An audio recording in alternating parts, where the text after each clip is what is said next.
నా యొక్క నమస్కారం. ఈరోజు ప్రచారం ప్రారంభం చేయడం జరిగింది. గత 10 సంవత్సరాల లోపల మనము ఎంత వెనుకబడిపోయినామంటే అది చెప్పనీకే ఒక ఒక 2-3 రోజులు అయితే కూడా సరిపోదు. ఎందుకంటే 10 సంవత్సరాల కేసీఆర్ పాలనలో చాలా నలిగిపోయినాం. మా గౌరవ ముఖ్యమంత్రి సార్ రేవంత్ రెడ్డి సార్ వచ్చిన తర్వాత ఇంటింటికి సన్న బియ్యము, రేషన్ కార్డులు, ఇంద్రమ్మ ఇండ్లు కానీ, మళ్ళీ డెవలప్మెంట్ మళ్ళీ స్కూళ్ళు కానీ, డిగ్రీ కాలేజీలు కానీ, రోడ్లు కానీ ప్రతిదీ ఇవ్వడం జరుగుతుంది. అంటే 10 ఏళ్ళ అభివృద్ధి 2 సంవత్సరాల లోపల చేయడం జరిగింది.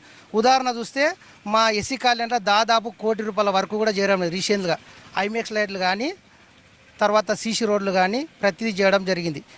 ఇంకా కొన్ని బ్యాలెన్స్ అవి కూడా అతి త్వరలో చేస్తాం. ఎందుకంటే ఉదాహరణ మేము ఒక దళిత వర్గానికి చెందిన వాళ్ళం. 10 సంవత్సరాలు కేసీఆర్ పాలన ఎంత ఎంటబడిపోయినామో ఉదాహరణ మేమే. ఎందుకంటే నేను ఒక మార్కెటింగ్ కమిటీ చిన్న ఏజ్లో నాకు కూడా ఒక అవకాశం ఇవ్వడం జరిగింది గౌరవ ముఖ్యమంత్రి రెడ్డి సారు. ఇప్పుడు 10 సంవత్సరాల కేసీఆర్ పాలనలో మాకు దళితులకు అసలు క్యాబినెట్లో మాట్లాడే అర్హత కూడా లేకపోయేది. ఎందుకంటే మా ముఖ్యమంత్రి సార్ వచ్చినాక మీరు కూడా చూస్తున్న మీడియా వాళ్ళు మాకు ఎంత ప్రాధాన్యత ఉందని అసెంబ్లీలో కానీ పెద్ద మాట్లాడడానికి. తర్వాత వచ్చేసి మాకు కూడా చిన్న ఏజ్లో మా ఎస్సీ ఎస్టీలకు కూడా పెద్దపీట వేయడం జరిగింది. ఉదాహరణ మాకు ఎస్సీలకు 3 సీట్లు ఇవ్వడం జరిగింది, ఎస్సీలకు 2 సీట్లు. అంటే గౌరవ ముఖ్యమంత్రి సార్కు ఎస్సీ ఎస్టీల పైన ఎంత ప్రేమ ఉండదు అనేది ఇప్పుడు తెలుస్తుంది. ఎందుకంటే గత 10 సంవత్సరాల చాలా నరలిపోయినాం. మేము వెనుకబడిపోయినాం. మా ముఖ్యమంత్రి సార్ వచ్చిన తర్వాత మమ్మల్ని గుర్తించడం జరుగుతుంది. చిన్న చిన్న ఏజ్ యువకులకి ఎక్కువ ప్రాధాన్యత ఉంది. కావున మేము మున్సిపాలిటీ పైన 16కు 16 సీట్లు గెలిపించి మున్సిపాలిటీ జెండా పైన చైర్మన్ కూర్చోబెడతామని మాటిస్తున్నాం. ఓకే. నా పేరు జంగేరి సంజీవులు. నేను 4th వార్డుకి నుంచి కౌన్సిలర్గా పోటీ చేస్తున్నాను. కాంగ్రెస్ గవర్నమెంట్ చేపట్టిన 6 పథకాలని ప్రతి ఇంటికి చేరవేర్చేలా కృషి చేస్తాను.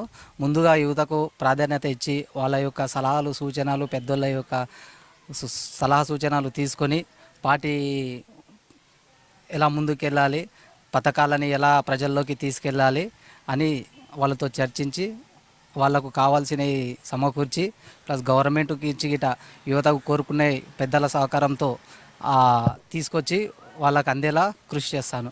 ఇంకోటి 10 సంవత్సరాలు కేసీఆర్ గవర్నమెంట్ చేయలేని అభివృద్ధిని గత 2 సంవత్సరాలు 3 సంవత్సరాలకించి మా రేవంత్ రెడ్డి గవర్నమెంట్ వచ్చి చేస్తుంది. సీసీ రోడ్లు అయినాయి, డ్రైనేజీలు అవుతున్నాయి, అండర్ డ్రైనేజ్ అవుతుంది,